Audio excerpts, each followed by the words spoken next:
ఓం శ్రీ మాత్రే నమః. ఛానల్లోకి స్వాగతం అండి. ఏప్రిల్ 6వ తేదీ ఆదివారం శ్రీరామనవమి. తులారాశి వారు స్నానం చేసే నీటిలో ఇది ఒక్కటి వేసుకొని మీరు స్నానం చేశారంటే జన్మజన్మల దరిద్రాలు దోషాలు అన్నీ కూడా తొలగిపోతాయి. ఎన్నో ఏళ్లుగా మీరు పడుతున్న కష్టాల నుంచి కూడా విముక్తి లభిస్తుంది. అపర కుబేరులవుతారు. స్నానం చేసే నీటిలో ఈ ఒక్కటి వేసుకుని స్నానం చేయడం వలన మీకు పట్టినటువంటి దరిద్ర బాధలు దుష్టశక్తుల ప్రభావం అంతా కూడా తొలగిపోతుంది. అలాగే శ్రీరాముడి యొక్క దివ్య ఆశీస్సులు కూడా మీరు పొందుతారు. లక్ష్మీదేవి కటాక్షంతో ఆర్థిక పురోగతిని సాధించగలుగుతారు. అయితే తులారాశి వారు స్నానం చేసే నీటిలో శ్రీరామనవమి రోజున ఏది వేసుకుంటే అదృష్టం కలిసి వస్తుంది అనే పూర్తి వివరాలన్నీ కూడా ఈరోజు వీడియోలో మనం వివరంగా తెలుసుకుందాం. కానీ అంతకంటే ముందుగా మీరు కనుక మన ఛానల్ ఇప్పటి వరకు సబ్స్క్రైబ్ చేసుకోకపోతే సబ్స్క్రైబ్ చేసుకుని పక్కనే వచ్చిన బెల్ ఐకాన్ నొక్కి ఆల్ సెలెక్ట్ చేసుకుంటే మేము ఇలాంటి వీడియోస్ అప్లోడ్ చేయగానే ముందుగా మీకు నోటిఫికేషన్ వస్తుంది. వీడియో నచ్చినట్లయితే లైక్ చేసి మీ ఫ్రెండ్స్ అండ్ ఫ్యామిలీ మెంబర్స్లో తులారాశి వారు ఎవరైనా ఉంటే వారితో మర్చిపోకుండా ఈ వీడియోని షేర్ చేసుకోండి. అలాగే వీడియోని ఎక్కడా కూడా స్కిప్ చేయకుండా చివరి వరకు చూస్తేనే మేము ఏం చెప్తున్నామో మీకు పూర్తిగా అర్థమవుతుంది. ఇక వివరాలకు వెళ్ళిపోతే శ్రీరామనవమి పండుగకు ఎంతో ప్రత్యేకత ఉంది. అంటే శ్రీరామనవమి పర్వదినం అనేది చాలా ప్రత్యేకతను కలిగి ఉంటుంది. అయితే ఈసారి వచ్చేటటువంటి శ్రీరామనవమి మరింత ప్రత్యేకతను సంతరించుకుంది అని చెప్పడంలో ఎటువంటి ఆశ్చర్యం కూడా లేదు. దానికి కారణం ఎన్నో వేల సంవత్సరాలుగా రామ జన్మభూమిలో రాముడి మందిరాన్ని నిర్మించడం అనే కల కూడా నెరవేరింది. శ్రీరామ మందిరంలో శ్రీరామనవమి వేడుకలు ఘనంగా జరుపుకోనున్నారు. ఎంతో కన్నుల పండుగగా ఈ యొక్క పర్వదిన వేడుకలు కొనసాగబోతున్నాయి.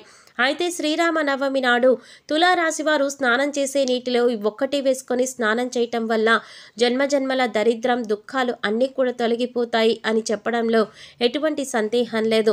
మీరు చేపట్టిన ప్రతి పనిలో కూడా విజయకేతనం ఎగరవేస్తారు అని చెప్పవచ్చు. అయితే స్నానం చేసే నీటిలో ఏది వేసుకొని స్నానం చేయాలో తెలుసుకునే ముందు శ్రీరామనవమి యొక్క విశిష్టత గురించి కూడా మనం తెలుసుకుందాం. దశావతారాలలో 7వ అవతారం రావణ సంహారం కోసం శ్రీరాముడు వసంత ఋతువులో చైత్రశుద్ధ నవమి గురువారం నాడు పునర్వసు నక్షత్రం కర్కాటక లగ్నంలో మధ్యాహ్నం 12 గంటలకు జన్మించారు. ప్రతి సంవత్సరం ఈరోజు శ్రీరామనవమిని మనం పండుగలాగా జరుపుకుంటాము. శ్రీరామనవమి జన్మదినం అయిన చైత్రశుద్ధ నవమి నాడు శ్రీరామనవమిగా పూజలు జరుపుకుంటూ ఉంటారు. దేశవ్యాప్తంగా రాముడికి పూజలు జరుగుతూ ఉంటాయి. శ్రీరామనవమి రోజున ఊరిలో పెద్ద పెద్ద తాటాకు పందిళ్లు వేసి సీతారాముల వారి యొక్క కళ్యాణం చేస్తారు. శ్రీరాముడికి అరటిపళ్ళు అంటే చాలా ఇష్టం. కాబట్టి రాముల వారిని కొలిచేటప్పుడు అరటిపళ్ళు నివేదన చేస్తే కనుక ఆ రాముడి యొక్క దివ్య ఆశీస్సులు మీకు ఖచ్చితంగా కలుగుతాయి. ఇంట్లో కూడా యథాశక్తి శ్రీరాముల వారిని పూజించి పానకం వడపప్పు చలిమిడి నైవేద్యంగా సమర్పించి అందరికీ పంచిపెడతారు. అలాగే ఉత్సవాలలో భాగంగా అన్నదానం కూడా చేస్తూ ఉంటారు. గ్రామంలో పేద ధనిక అని భేదం లేకుండా రాముల వారి ప్రసాదాన్ని స్వీకరిస్తారు. ఇలా మన ఆనవాయితీగా వస్తోంది. శ్రీరామనవమి రోజున సీతారాముల వారి కళ్యాణం చేస్తే మీకు జీవితంలో సకల శుభాలు చేకూరుతాయి, అష్టైశ్వర్యాలు కలుగుతాయని పండితులు చెప్తున్నారు.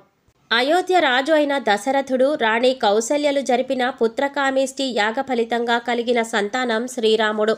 దశావతారాలలో శ్రీరామ అవతారం ఒకటి. శ్రీరాముడు జనన సమయంలో అప్పటికే రాక్షసుడైన రావణుడు భక్తులను మునులను దేవతలను ముప్పు తిప్పలు పెడుతూ లోకాలన్నింటినీ అల్లకల్లోలం చేస్తున్నాడు. రావణ సంహారం చేసి ధర్మాన్ని రక్షించాడు శ్రీరాముడు. మానవుడు ఎలా ఉండాలి, బంధాలను ఎలా గౌరవించాలి, ఎలా కాపాడుకోవాలి అని ఆచరించి చూపించాడు శ్రీరామచంద్రుడు. శ్రీరామనవమి పండుగను భద్రాచలంలో ఏ రోజైతే చేస్తారో అదే రోజు అన్ని ప్రాంతాల వారు జరుపుకుంటూ ఉంటారు. అయితే రేపు శ్రీరామనవమి పర్వదినం రోజున ఉదయం 6 గంటలకు నిద్రలేచి స్నానం చేయవలసి ఉంటుంది. ముఖ్యంగా అభ్యంగన స్నానం అంటే ఒంటికి నువ్వుల నూనె రాసుకొని తలంటు స్నానం చేయాలి. ఈ విధంగా చేసే ముందు మీరు చేయవలసినటువంటి మొదటి పని ఏమిటి అంటే కనుక ఇల్లంతా కూడా శుభ్రం చేసుకోండి. ముఖ్యంగా ఇల్లు వాకిలి శుభ్రం చేసుకోండి. వాకిట్లో అందంగా ముగ్గులు తీర్చిదిద్దండి. ఈ విధంగా ఇల్లు శుభ్రం చేసుకున్న తర్వాత మీరు స్నానం చేసే సమయంలో ఒంటికి కాస్త నువ్వుల నూనె రాసుకొని తలస్నానం చేయవలసి ఉంటుంది. వీలైతే తలకి షాంపూ కాకుండా కుంకుడుకాయలు ఉపయోగిస్తే ఇంకా మంచిది. ఈ విధంగా మీరు కుంకుడుకాయలతో తలస్నానం చేస్తే అది మీకు ఎంతగానో మేలు చేస్తుంది. అలాగే శ్రీరామనవమి పర్వదినం రోజు మీరు స్నానం చేసే నీటిలో మీ ఇంట్లో గంగాజలం కనుక ఉన్నట్లయితే 2 చుక్కల గంగాజలాన్ని వేసుకోండి. అయితే గంగాజలం అందరికీ అందుబాటులో ఉండకపోవచ్చు. అటువంటి వారు చిటికెడు పసుపు, చిటికెడు కుంకుమతో పాటు ఒక గులాబీ పువ్వును తుంపి ఆ రేకులను స్నానం చేసే నీటిలో వేసుకోండి. ఈ విధంగా పసుపు, కుంకుమ అలాగే గులాబీ రేకులు ఏవైతే ఉన్నాయో వాటిని మీరు నీటిలో వేసుకొని స్నానం చేయటం వల్ల మీరు గంగాజలంతో స్నానం చేసినంత పుణ్య ఫలితం మీకు దక్కుతుంది.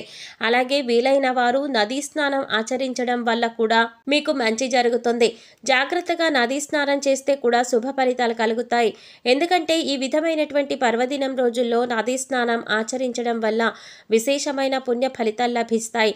ఈ విధంగా స్నానం చేసిన తర్వాత మీరు పసుపు రంగు దుస్తులను ధరించాలి. పూజా మందిరాన్ని, ఇంటిని కూడా మొత్తంగా శుభ్రం చేసుకోవాలి.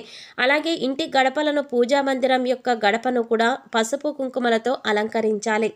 గడపకు ఇరువైపున కూడా పుష్పాలను పెట్టాలి. ఈ విధంగా గడపను అలంకరించడం వల్ల లక్ష్మీదేవికి ఆహ్వానం పలుకుతున్నట్లుగా ఉంటుంది. అలాగే సీతారాముల వారి యొక్క దివ్య ఆశీస్సులు కూడా మీకు కలుగుతాయి. అలాగే పూజకు ఉపయోగించే పటానికి గంధం, కుంకుమ పెట్టి సిద్ధంగా ఉంచుకోవాలి. శ్రీ సీతారామ లక్ష్మణ భరత శత్రుఘ్నులతో కూడిన పటం కానీ లేదా శ్రీరాముని ప్రతిమ కానీ పూజకు మీరు ఉపయోగించవచ్చు. పూజకు సన్నజాజి, తామర పువ్వులు, నైవేద్యానికి పానకం, వడపప్పు, కమలాకాయలు సిద్ధం చేసుకోవాలి. పూజలో భాగంగా శ్రీరామ అష్టోత్తరం, శ్రీరామ రక్షాస్తోత్రం, శ్రీరామ సహస్రం, శ్రీమద్ రామాయణం, శ్రీరామ అష్టకం వంటి స్తోత్రాలతో శ్రీరాముణ్ణి స్తుతించాలి. ఇంకా శ్రీరామ పట్టాభిషేకం అనే అధ్యాయాన్ని పారాయణ చేయటం ద్వారా కూడా మీకు శుభ ఫలితాలు కలుగుతాయి. అలాగే ఈ రోజున శ్రీరాముడి దేవాలయాన్ని సందర్శించుకోవడం కూడా మంచిది. అలాగే దేవాలయాలలో పంచామృతాలతో అభిషేకం, శ్రీరామ ధ్యాన శ్లోకాలు, శ్రీరామ అష్టోత్తర పూజ, సీతారామ కళ్యాణం వంటి పూజా కార్యక్రమాలు మీరు జరిపిస్తే కనుక అనుకున్న కార్యాలన్నీ కూడా దిగ్విజయంగా పూర్తి కావడంతో పాటుగా సకల సంపదలు కూడా మీకు చేకూరుతాయి. అలాగే ఈ రోజున శ్రీరాముడి యొక్క వ్రతాన్ని ఆచరించడం కూడా మంచిది. నవమి రోజున మధ్యాహ్నం 12 గంటలకు పూజ చేయాలి. పూజకు కంచు దీపాలు ఉపయోగించాలి. 2 కంచు దీపాలు వెలిగించాలి. ఒక్కొక్క దానిలో 5 ఒత్తులు వేసి దీపారాధన చేయాలి. పూజ చేసేటప్పుడు తులసి మాలను ధరించడం చెయ్యాలి. అలాగే పూజ పూర్తయిన తర్వాత అన్నదానం చేయాలి. శ్రీరామ రక్షాస్తోత్రం, శ్రీరామ నిత్య పూజ వంటి పుస్తకాలను తాంబూలంలో కలిపి ముత్తైదువులకు ఇవ్వడం ద్వారా శుభ ఫలితాలు కలుగుతాయి. అలాగే ఈ రోజున పానకం, వడపప్పు తయారు చేసి మహాప్రసాదంగా స్వీకరిస్తారు. దీని వెనకాల ప్రాకృతికంగా ఎంతో అర్థం దాగి ఉంది. ఇది వేసవికాలం కాబట్టి వీటిని ప్రసాదం రూపంలో సేవించడం వల్ల మనుషుల యొక్క ఆరోగ్యం, ఆయుష్, అభివృద్ధి కలుగుతాయని కూడా ఆయుర్వేద నిపుణులు తెలియజేస్తున్నారు. మన ప్రసాదాలన్నీ కూడా కాలానుగుణంగా ఆరోగ్యాన్ని బట్టి నిర్ణయించినవి. వడపప్పు, పానకం కూడా అంతే. ఈ ఋతువులో వచ్చే గొంతు వ్యాధులకు పానకంతో ఉపయోగించి మిరియాలు, యాలకులు ఉపశమనాన్ని ప్రసాదిస్తాయి. ఔషధంలాగా కూడా పనిచేస్తాయి. అలాగే పానకం శ్రీ మహావిష్ణువుకి ప్రీతికరమైనది. పెసరపప్పు శరీరంలోని ఉష్ణాన్ని తగ్గించి చలవ చేస్తుంది. శరీర కాంతిని వృద్ధి చేస్తుంది. అంతేకాదు జ్ఞానానికి ప్రతీక. పెసరపప్పుని వడపప్పు అంటారు.